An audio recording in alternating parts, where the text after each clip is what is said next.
Hi, hello. Welcome to the episode of Isaiah's Newsstand. It's your host, Isaiah Edwards. The date is September the 13th, 2025. Hopefully this episode finds you well, in good spirits and high hopes. As for me, I'm doing pretty good. It's my birthday. But before that, we got to talk about yesterday, because I got to start off with an apology. I got to say sorry on my birthday, y'all. I missed a day. I had to miss a day. I had to take a me day for podcasting. It wasn't planned that way. It's not what I wanted. Of course not. My dear listeners know this is a daily project, so I don't like not being able to show up. But the day just got ahead of me, and time just, wasn't there. At least I didn't have the energy I felt to deliver the episode that I wanted to deliver. So, but let me run down the day, because it really was a good day. So Friday, we get up, we go to work. It was busy. We were playing catch up for sure, but everything was up and ready to go. The compactors are ready for me, and we just got to work. I got a little bit of help, throughout the day, which was also nice. I think overall we had 2 people come through, and it wasn't like an overlap, so it wasn't like 3 people at the compactor. So that was solid. I told a couple of people that my birthday was coming up, the next day. And, one of the people who kind of works in janitorial, they said, "Oh, that's so cool." I was like, "Oh, I'm so happy for you, da da da." And they wanted to get me something. They're like, "What do you want? Like, what kind of candy?" What? I just didn't name anything specific, because I really didn't want them to get me anything. But they proceeded to go, and they got a turkey and ranch wrap thing that was about to expire, and they're like, I got this, and I was like, oh, thank you. And it really is the thought that counts. That thing is just sitting in my refrigerator right now. I don't know if I'm gonna eat it. I probably shouldn't eat it, but I was like, thank you. And they're like, oh, well, yeah. And I think that they knew that I knew that this was just something they just ran up and got for free or whatever. And they're like, well, I can give you 2. I was like, no, it's fine. This is okay. Thank you so much. I also ate some more cookies. They were also still yummy. But for maybe the last 30 minutes, I just once again was chilling in maintenance. I will say the conversation was better, though still Charlie Kirk related. I kind of got to cut up a bit and talk about it, just let my hair down, so to speak. Which was nice, because these are the same kind of people who, I would say more or less skew more conservative or what have you. But once again, man, it's a reminder that for better or worse, yeah, you can talk about these things, I don't know, like a normal person in 2025. and yeah, maybe, comedy isn't dead. I'll leave it at that. But no, overall, it was a really chill day. Also, that guy who was there at maintenance was like sawing in the back, so I'm sure they heard me. They got my whole 360 perspective. I don't know, but overall work was good. It was solid. I got out early because I knew that I wanted to get ahead of this weekend, and I had laundry, so I was like, let's just go ahead and get out early, and we'll do laundry, and everything will just flow very seamlessly. We'll have a really good Friday, and that'll go into a great Saturday, right? Awesome. Love that for me. Love that for us. But then I started realizing that, hey man, laundry is going to take you about 2 hours, going from the laundromat, doing all this, everything, plus the time of going to and fro, right? And then you're going to go to the gym. So how is this lining up on the docket, And I was like, we'll make it work. We always make it work, right? We do this shit, man. So I do the laundry. I'm chilling at home. And I'm already taking too much fucking time after I folded everything. But I was like, I gotta vibe. I gotta relax, right? And after that, we go to the gym. And it's Friday, so you know what that means. It's heavy set time. Let's do this shit. And the gym was not was not packed, which we love. It was very dead, very slow, and we were able to get through everything. I also love that I went for 315. Once again, we floated the bar, we moved it a little bit, not so much, I barely call it a partial, but once again, we got the bar up. We got it moving, and we love that, especially on a Friday. For some reason, that's usually very hard for me to do. We did that. We did the squat. And for me, most importantly, we got not one, but 2 reps at 315 on the deadlift. So that felt very good, very satisfying.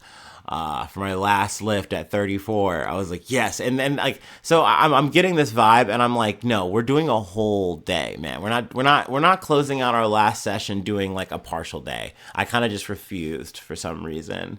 I was offended at the thought when I got into the gym. So we did the whole 2 hours, and it was good, and we loved it. And then we got home, and oh wait, no, I'm saying we got home, but I'm about to dodge a food corner here. This is essential. This is why I wanted to take the time to really talk about the full Friday, because we had Good Friday. I said, you know what, we're running behind. I can already tell that I'm not going to be eating proper tonight, so let's go. We had to go to Wawa anyway, so let's just go. And mind you, this is about to be my Wawa review, but technically this is my second time at Wawa. I went another time when it initially opened down the street from me, and I was like, okay, this is really cool. I like the vibes. It's nice, but I didn't feel compelled to buy anything, and I felt like I'm gonna wait to talk about Wawa until I actually get something from Wawa. And and maybe where you're from or you're at in America, you already have Wawa. You've experienced this, but Wawa is a new phenomena in Ohio, at least to my knowledge. So I know we had one, I think there's one that's 5-10 minutes away. I'm not driving 5-10 minutes for this. It's not that deep. But they had one that literally opened up right down the street from me. So I was like, all right, let's go and pick up some stuff. And I had saw last time they had these soft baked pretzels. And I'm a pretzel boy. I'm a pretzel Peter. So I was like, let's go ahead and make sure we get one of those. I needed to do a bit of a beer run, and I didn't check out their beer selection the first time I went. So I was like, let's do that. And I gotta say, the beer selection kind of mid, not too spectacular. I will say their sandwiches do look good. I want to try a sandwich and give a review about that. But that being said, I saw from one thing online that they had cheesesteak. I did not see any cheesesteak, so I was kind of like, well, what the fuck? What, do they only do that in Philadelphia or something? What the helly? But that's fine. That's neither here nor there. Their sandwiches do look fine. But I didn't get a sandwich. I got the soft baked pretzel, and then I saw that they had on the heater, they had 3 kinds of pretzels. They had a cream cheese one, a jalapeno one, and they might have just had an OG one, I think. But I was like, let me go ahead and get the jalapeno cheese one, and then I got the regular pretzel, and I went home. I heated the soft baked pretzel up because that just kind of came in a wrap or whatever. The heated jalapeno cheese one, I added more nacho cheese on top, and then I put jalapenos, a couple of them on top, and I ate that with some munchies, the little bag that I had, and I ate that together. And then the other pretzel was ready. Put some cheese on that thing. Oh, man. And no, I'm sorry. I'm getting it confused. I put jalapenos on that one after I put it out because I realized I'm like, oh, I like this flavoring profile a lot, of course, and I'm going to just make that here. So that's what I did with the jalapenos. But needless to say, both pretzels, very yummy. I would definitely go back to Wawa and get food, for sure. Which is not something I say very often about a gas station in Ohio. I feel like our gas stations are kind of lacking. And maybe some people might come for me on that. I really haven't experienced food from Casey's. I think Casey's this thing. I need to try that out. Maybe it might have a little bit of an arc where I try gas station things. That'd be fun. In the local area. I don't know. We'll see. That sounds like a lot of work and time, and I'm already busy, okay? But no, overall, I do fuck with Wawa. We fuck with the Wah. Anyway, so I came home, right, after this full day, after this, this tasting. I get the episode all queued up, ready to go, and I realize I'm dead tired. I'm dogged. I can't. And we got stuff to talk about. It's important. And, even though it makes for a missed episode, even though it means that I'm talking more about, yesterday's news instead of my birthday right now. So be it. So it goes. Yeah, I think it's fine. I think it's okay. So that was my Friday night. That was my Friday. And now we are here on a Saturday. Like I said, my birthday. I'm 35 years old. That's wild. It's wild to me that I'm this old. Thinking about it, like, I feel like I've said this before, but growing up as a kid, I was definitely one of those kids that had that narrow-minded perspective, and I can get on the ins and outs of that, why I was like that, but I really didn't think that I would see beyond 30. I didn't think about it, like, at all. To me, that was, you're an adult. That's where the kind of story ends, right? I don't know. So the idea that I've made it 5 years beyond that is always crazy to me. It always kind of, in a weird way, feels like a victory lap. And I just feel old, but I know I shouldn't feel old. I know I should, still feel like, hey, man, you got a lot of life to live. You got a lot of things to do. And I do feel that way, by the way. It's just a mixing of those things, those feelings. But I'm excited for the day. I'm excited for the weekend. And I'm excited for the future. I really do like what we're up to at this point. You know what I mean? Obviously, I'm not a perfect person, but I'm working on things, and that feels good. It feels good to grow in a physical sense, and I do feel like in an emotional and mental sense, I'm still doing that, or at least doing the attempts, right? I think that's always a work in progress. So this all is, right? And I make some mistakes. I definitely flop, but I feel like overall things are getting better. Things are improving in life, and I want to try to hopefully keep it that way. So let's knock on some wood. Let's, I guess say happy birthday to me. Why not? Give myself some birthday flowers there. There we go. And then I'm gonna go ahead and let's do the startup. Let's have a good startup, and let's get into some news. Oh, buddy.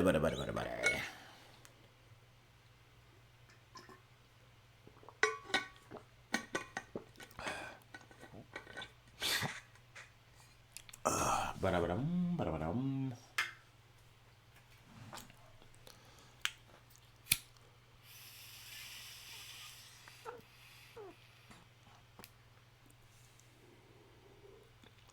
Ooh, I'm not used to doing these episodes so early in the day.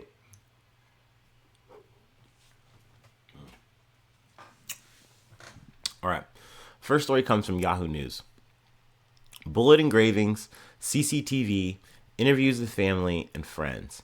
How Tyler Robinson became the key suspect in Charlie Kirk's shooting. The suspect in custody in connection with Charlie Kirk's fatal shooting has been identified as 22-year-old Tyler Robinson of Utah. FBI and Utah officials announced Friday morning. We got him, Governor Spencer Cox told reporters at the beginning of the press conference. On Thursday evening, Cox said, a family member of Robinson's called local authorities with information regarding Robinson's alleged involvement in the fatal shooting of Kirk on September 10th. To my knowledge, I think it was his dad, who I believe is in law enforcement. So in that regard, it adds up and makes sense. But when I heard that, I immediately kind of posed the question to just a couple people around me with kids who I felt comfortable talking about with this stuff. And a little bit of a mixed review, right? And I mean, and I don't really feel like this to be implicating or damning or whatever. Is your sense of justice, doing the right thing, whatever? But also like bullshit aside, however you feel about Kirk, whatever. The idea of turning your kid in, your own kin, your own family, into law enforcement, knowing what's gonna happen, the scope of that, what they're gonna be up against, ooh, that's heavy. I mean, you can also say too that maybe this is just an inevitable thing once you see the picture, because they had released images of him. We talked about that the other day. So I was like, damn, that's heavy. But yeah, definitely got a mixed response out of that. And I was like, I don't know why I was initially surprised, but I mean, once again, I'm a person who doesn't have kids, so I definitely tried to say hey, I mean, I have my thoughts on what I would maybe do or not do there, but damn, that's heavy. Around 10 p.m. local time on Thursday, Robinson was taken into custody. FBI Director Kash Patel said The arrest is a testament to good law enforcement being great, he said. The suspect is not a student at Utah Valley University, where Kirk was shot and killed, the governor confirmed. He was living and had lived for a long time with his family in Washington County, Cox said. Earlier, the governor had thanked the Robinson family, who did the right thing in this case and were able to bring him into law enforcement as well. At this time, authorities believe Robinson acted alone, but said that the investigation is still ongoing.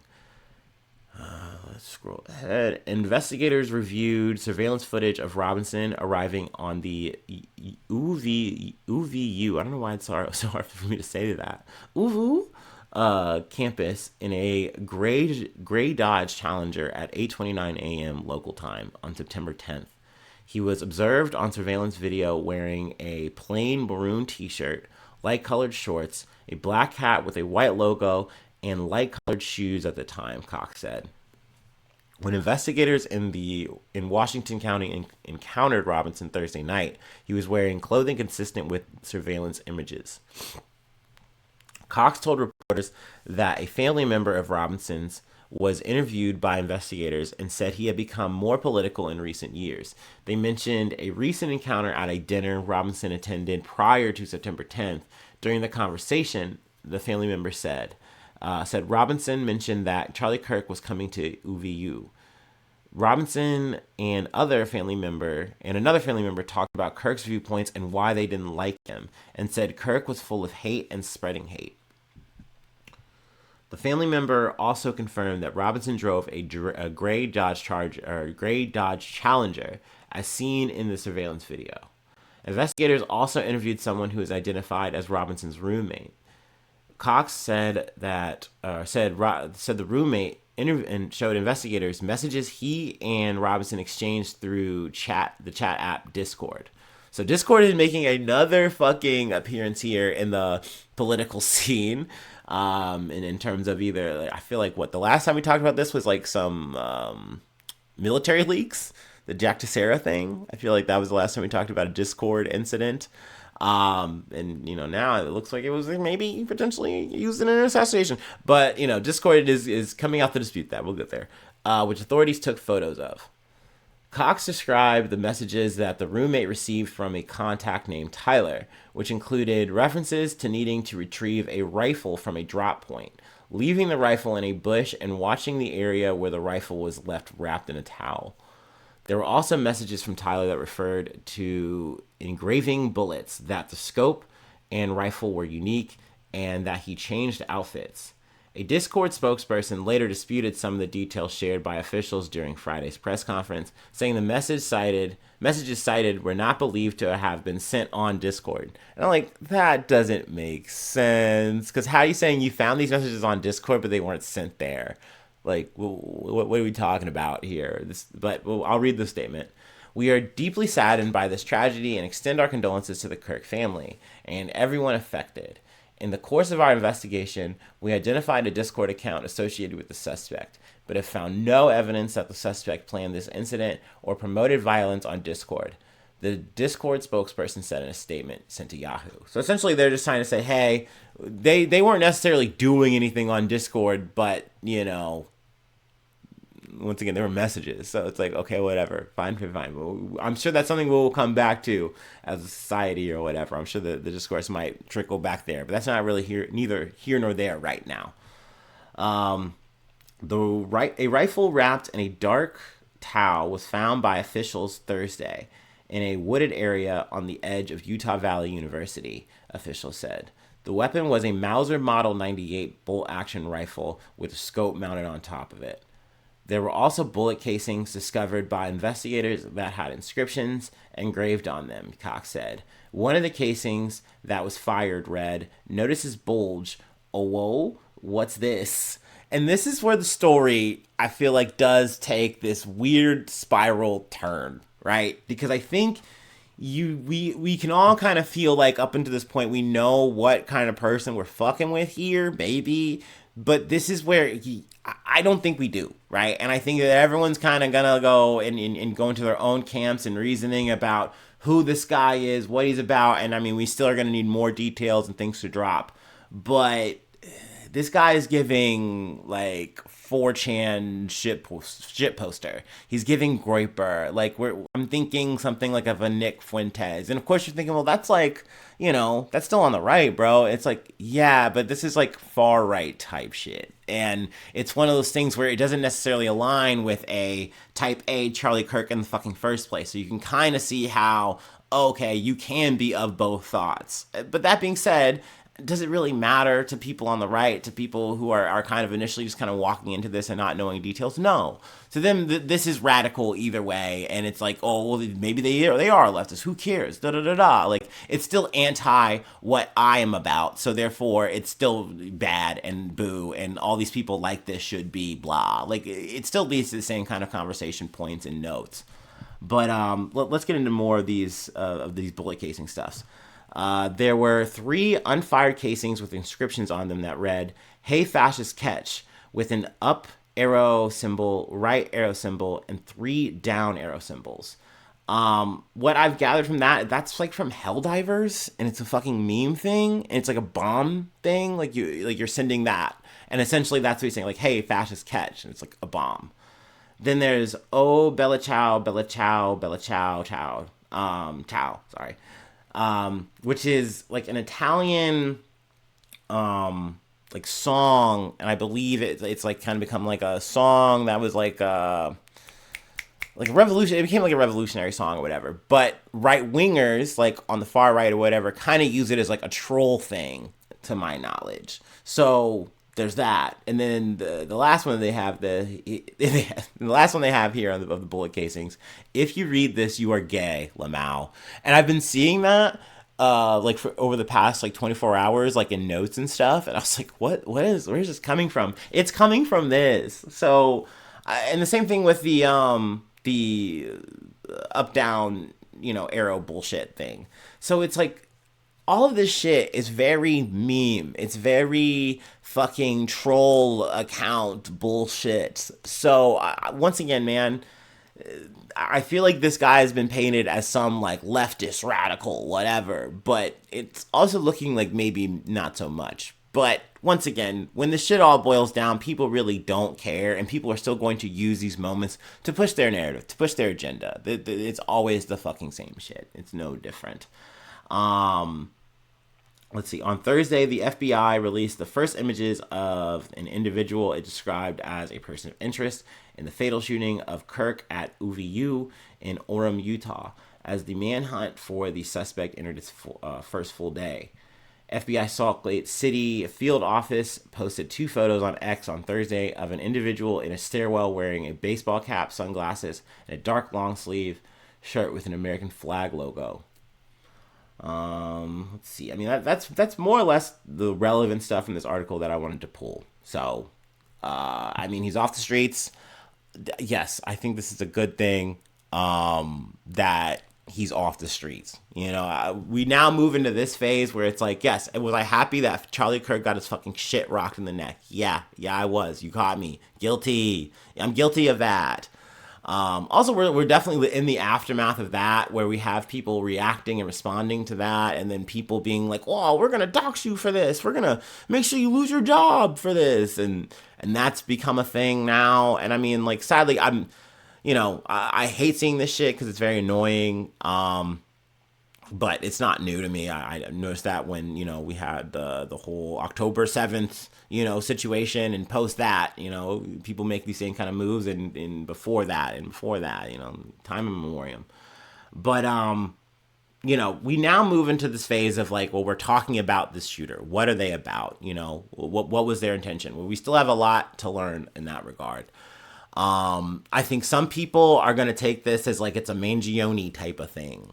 I don't think that's really the case. But then again, I going back to the Mangione thing, I don't think that the Mangione thing is what people kind of made it out to be in the initial onset of like, this is going to be like a leftist revolution, and then this is what he's about, and da da da da da, like he's for us, and everything's better. I mean, I do think he had some good points, but I don't think that this is leading to any kind of, political consciousness, awakening or changing. And I don't think that this is either, I think this was an act that happened. Also, too, that was another thing that I didn't really get to was the conspiracy angles. Like, oh, this was definitely like some inside thing. Blah blah blah blah blah. I'm like, bro, I don't have time for this. I really don't. Like, it's annoying to me. I'll be honest. Like, it sucks that I see people who have like real fucking brains, are very intelligent, and like, especially when it comes to like, you know, having a perspective, having like theories that could like help society, help us get us there. Like, they have that stuff, but then they're willing to like go to those mental places. And it's like, you just sound so stupid. You just sound so silly and fucking dumb. Like, make that assumption when you have evidence. Then okay, I'll rock with you. But until then, you're just pissing in the wind saying this is a good idea. And then I'm supposed to come back and once again listen to your fucking like high-minded leftist theory. Like, shut up. You sound dumb, bro. You sounded so smart a fucking week ago. I hate people when they do that, but it's human nature. It's human nature. But yeah, I mean, we'll see what comes of this trial. They're definitely, you know, putting it on him. They're trying to put the death penalty on this dude. Okay, I get it. And I was thinking about this too, in terms of like smacking a terrorism charge here. Does that make sense? And I don't know. I'm of the mind because of like how this was, how this was all conducted. He took the shot, from a fucking campus roof, or shot into a campus. Da da da da. I can understand this a little bit better, maybe. But, definitely something I'm open to kind of maybe have the conversation about, like, does that terrorism charge make sense? I mean, obviously people are going to immediately say because of the nature of the person. But then once again, I have to remind myself that, like, Charlie Kirk is not a political figure. Like, yes, he is, in the sense of what he does is politically, like, related and da-da-da-da, but he's a fucking talking head. He was a fucking talking head. And, like, is that necessarily the same thing? This isn't, like, people are comparing this motherfucker to goddamn JFK. I'm like, no, he's not. He's not. But, whatever. Obviously we'll come back to this story. This is going to be big. I just wanted to, kind of do a big update here and start with that. But let's move on. We got to go to Chicago. We got to talk about some bad shit out of Chicago. From the Associated Press. ICE officer fatally shoots suspect after being dragged by car near Chicago, officials say. U.S. Immigration and Customs Enforcement officer, or ICE, fatally shot a suspect who tried to evade arrest Friday in a Chicago suburb by driving his car at officers and dragging one of them, officials said. The shooting outside the city follows days of threats by the Trump administration to surge immigration enforcement in the nation's largest city in less than a week into an operation labeled Midway Blitz by federal officials targeting the so-called sanctuary policies in Chicago and Illinois. The Department of Homeland Security said in a news release that the officer was trying to arrest a man with a history of reckless driving who had entered the country illegally, but he refused officers' orders and instead drove his car at them. An ICE officer who was hit and dragged by the car felt his life was threatened and opened fire, the department said. ICE said both the officer and the driver from the shooting in the majority Hispanic suburb of Franklin Park, about 18 miles or 29 kilometers west of Chicago, were taken to a local hospital where the suspect was pronounced dead. ICE identified the suspect as Silverio Villegas Gonzalez. The Associated Press was not able to immediately reach Villegas Gonzalez's family members. Immigration advocates and local officials said they knew little about him as of Friday afternoon. The officer has not been identified. Illinois Governor J.B. Pritzker said he is aware of the shooting and demanded a full factual accounting of what's happened today to ensure transparency and accountability. So yeah, I mean, this is obviously a crazy escalation coming up out of ICE, in my opinion. I mean, it's understandable in terms of, like, if you're trying to isolate the moment and you're saying, well, this cop was threatened. They were literally getting dragged by a car, so they did the fucking thing. Whatever. We've heard the story time and time again. I really don't want to get into the fucking weeds about that. But that being said, this is over the idea that we need to ramp up deportation numbers. This has to happen to make America great again, quote unquote. So that is why we are escalating this shit. And I feel like this kind of thing is going to be used as like, a reasoning to do the thing that Trump wants to do, which is send the National Guard, right? I mean, we'll see. We'll see how if that matches the playbook or not. But this isn't the first time. This isn't the first death. I initially knew, and we covered the situation in LA with the greenhouse. The guy who fell from the greenhouse, who was trying to evade ICE in that situation. Let's see. There was also a man who was struck by an SUV while running from agents outside of a Home Depot store. So this makes the third killing that is related to ICE. And I would tie it to ICE. That's me personally. I would say this is their fault that this death was caused. Now they're going to say no, they're resisting, There's so many extenuating circumstances. In fact, it is the left wing, or it's the left wingers and left wing, liberal media that they're the cause of this, telling people to resist.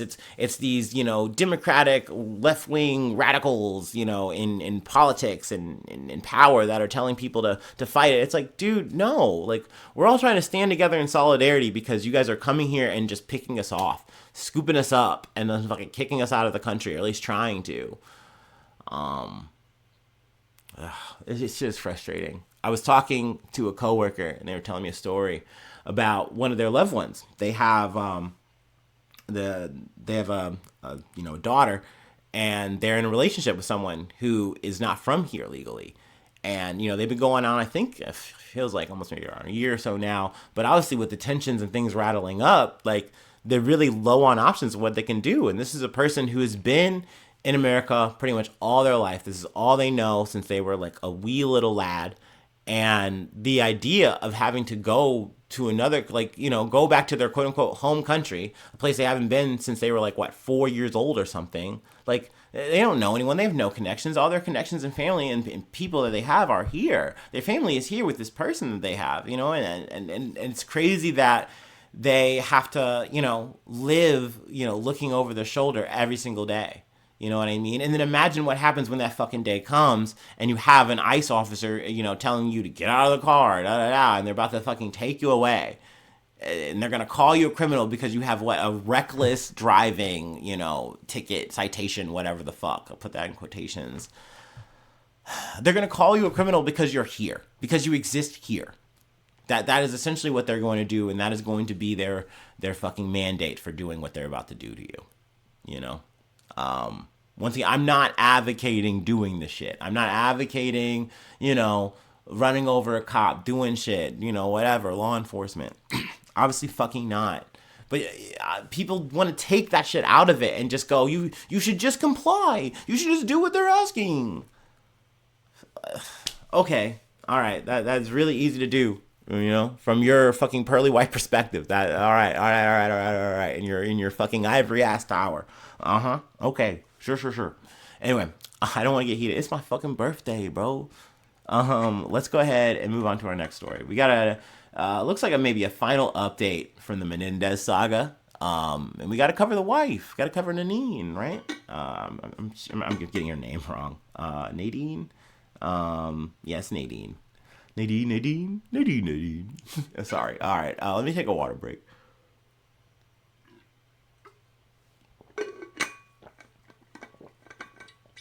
Oh, man. From ABC News. Wife of former Senator Bob Menendez gets 4.5 years in prison for role in bribery scheme. Former U.S. Senator Bob Menendez's wife told a judge that her husband was not the man I thought he was before she was sentenced Thursday to 4.5 years in prison for selling the powerful New Jersey politician's influence in exchange for bribes of cash, gold bars, and a luxury car.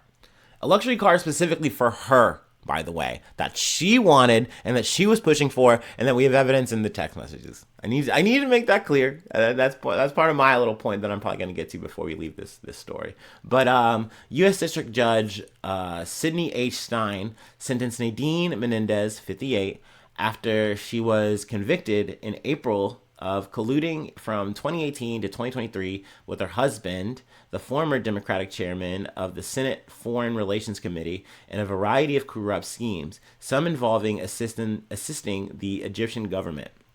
Sobbing as she addressed the judge shortly before she was sentenced, Nadine Menendez described her husband as a manipulative liar. I put my life in his hands, and he strung me and he strung my like a puppet. I don't, that sentence is either she said that wrong or AI did that weird or whatever. I put my life in his hands and he strung me along like a puppet, I think is what is trying to be said here. The blindfold is off.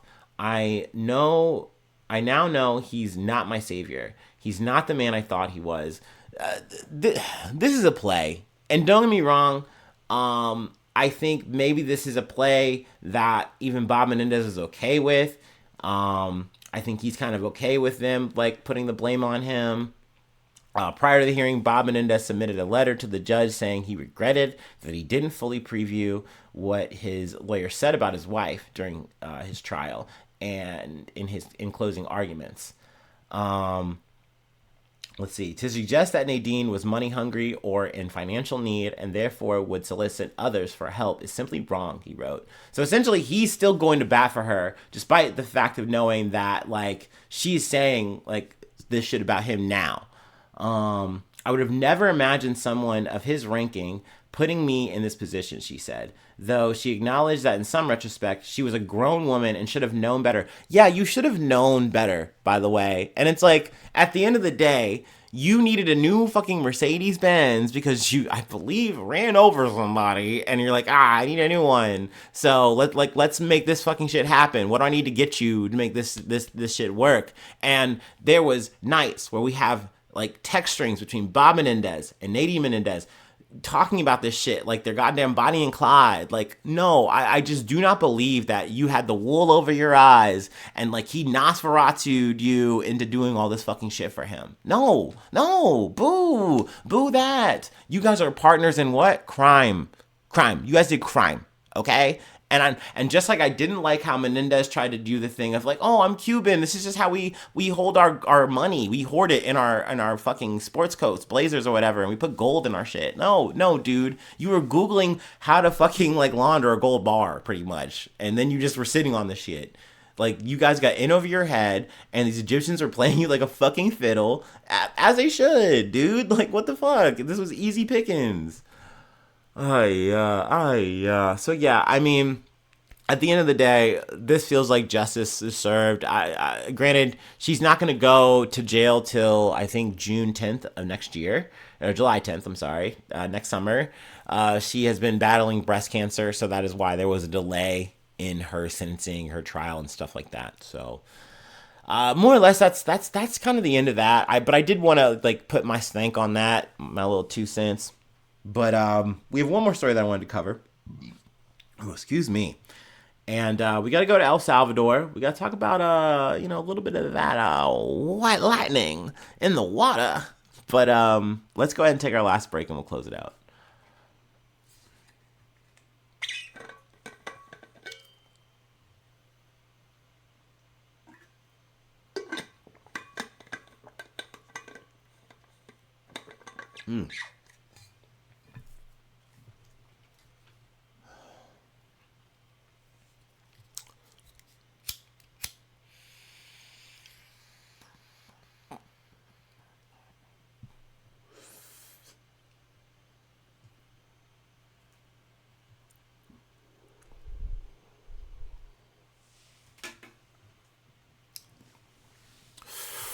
Oh. All right. Last story from CBS News. 1.4 tons of cocaine found floating in Pacific Ocean, 1,000 miles off El Salvador, off coast of El Salvador. Sorry. El Salvador seized packages containing 1.4 tons of cocaine floating in the Pacific Ocean, President Nayib Bukele said Tuesday, calling it a strike against international drug trafficking. Sure, bud. The shipment was found approximately 1,000 miles southwest of El Cordonquilo. Sure, that's probably not right, but I got to say kilo there, so that's fun. At the mouth of the, oh, god damn it, Jaltepeque estuary on El Salvador's Pacific coast, he said, in a social media post that included images of the seizure. The seizure comes as President Donald Trump has declared war on Latin American drug traffickers and designated cartels, foreign terrorist organizations. International criminal cartels use Central America as a gateway for drug trafficking, especially cocaine, to the United States. El Salvadorian president said the floating packages were valued at $35 million. Between 2024 and 2025, El Salvador has seized 37.2 tons of cocaine with an estimated value of $932.4 million, Bukele added. Yeah, drugs, man. This is the FBI money spread, but I will say whenever I hear the word ton, I'm a little bit more piqued. I'm a little bit more impressed, I guess. Like, there's a lot of drugs. I'm sure that has an impact. But once again, impact maybe. Maybe. But are we changing the world here? Did we end cocaine? Did we end illegal drug sales? No. We all know that. So, cool thing that I guess happened, some might say. But yeah, I don't know. It felt like a relevant enough thing to cover, and I figured, hey, let's just go ahead and close out. I kind of wanted to maybe a little bit of an easier out there for my Friday night, but anyway, now we see it is Saturday morning. But anyway, that's really it. That's all I have for today. There's drugs in the water, but that's the episode. If you'd like to help out, support the effort, send me a little bit of a birthday gift. You can do that via Patreon, patreon.com/Isaiah News. Become a newsie today. Free ways to hit me up, IsaiahNews1@gmail.com. Feel free to follow me or the podcast on any of the socials. Subscribe to the YouTube. Follow on TikTok. Follow on Spotify. Follow on Apple Podcasts. Whatever platform you like to listen. Leave a like. Leave a cool comment. Sharing is caring. All the stars are appreciated. But regardless, I just thank you for listening, man. Man, anybody, everybody. Thank you so much. Like I said, today is a bit special in the regards of it's my birthday, but any day that you come just to hang out and vibe out with me, or allow me to be vibing out with you, maybe that's the way I should look at it sometimes. And I do. It's nice. Thank you. I appreciate that. Appreciate you. So thanks so much for tuning in. Thanks so much for being a friend. And hopefully I see you soon for some more good news. I love ya. Bye-bye. Mwah.